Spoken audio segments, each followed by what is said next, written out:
সারাদিনে আর কোনো আমল করতে পারি আর না পারি, এই আমলটা সজ্ঞানে বিশেষ কোন বিপদ আপদ মুসিবত না হলে আমি আলহামদুলিল্লাহ এই আমলটা কখনো ছাড়ি না, প্রতিদিন করি আলহামদুলিল্লাহ। আজকেও শুরুতেও এই আমলটা আমি করে নিয়েছি। এই আমলটা আমরা অনেকে জীবনে আজকে প্রথম শুনেছি। আল্লাহ নবী সাল্লাল্লাহু আলাইহি সাল্লাম যে বলেছেন, সকালে পড়লে সারাদিন, সন্ধ্যা পড়লে সারা রাত, রাতে শোয়ার সময় পড়লে, বিশেষ করে রাতে মানুষ ঘুমন্ত অবস্থায় নানা রকমের ক্ষয়ক্ষতির আশঙ্কা থাকে। এই সব ধরনের ক্ষয়ক্ষতি থেকে আল্লাহর নিরাপত্তা এসে চলে আসে। আল্লাহ তার হেফাজতে জিম্মাদারি নিয়ে নেন, দায়িত্বশীল হয়ে যান।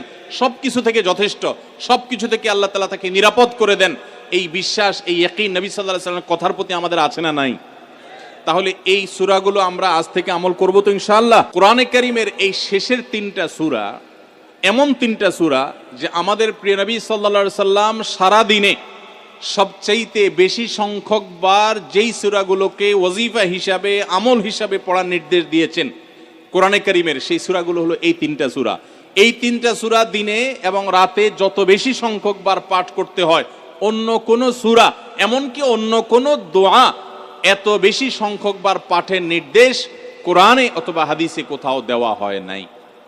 তাহলে এই তিনটা সূরার মর্যাদা, এর কি মর্তবা, এর কি বৈশিষ্ট্য, এর কি মাহাত্ম্য আছে সেটা বুঝবার জন্য আর কিছুর প্রয়োজন নাই। এই একটি কথা যথেষ্ট যে দিন এবং রাত 24 ঘন্টার ভেতরে কোরআনে কারীমের এই শেষ তিনটা সূরা, সূরা ইখলাস, সূরা ফালাক, সূরা নাস, এগুলোকে যত বেশি সংখ্যক বার নবী সাল্লাল্লাহু আলাইহি সাল্লাম পড়ার নির্দেশ দিয়েছেন, তিনি নিজে পাঠ করতেন, এত বেশি সংখ্যক বার অন্য আর কোন দোয়া, আর কোন সূরা, আর কোন আয়াত, আর কোনো কিছু পাঠ করার নির্দেশ আমাদেরকে কোরআন হাদিস দেয় নাই।